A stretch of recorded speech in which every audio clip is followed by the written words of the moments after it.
It's about 7:30 on the 23rd of September, and believe it or not, sandstorm. There's a sandstorm that's blown, and apparently they've got it in Sydney as well. But it's this is Newcastle, and there's absolutely no visibility on. I can hear horns out there, but no visibility. And who would think this is 7:30 in the morning? There's cars going around. You can see with their lights on, and there's a lot of wind. Yeah, it's quite bizarre. It's quite surreal. I love days like this when weird things happen like this. It's really exciting. It's kind of freaky, and there's nobody about either.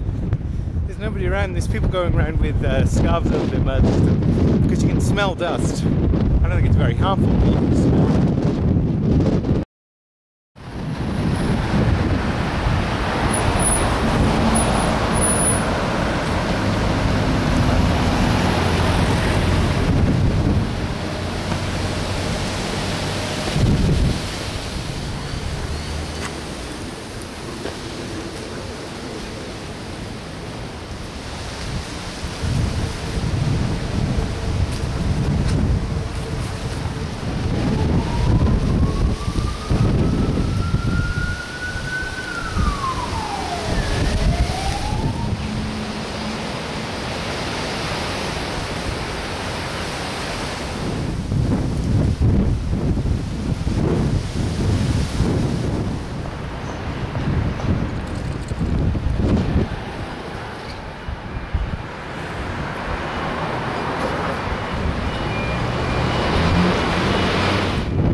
Bizarre morning.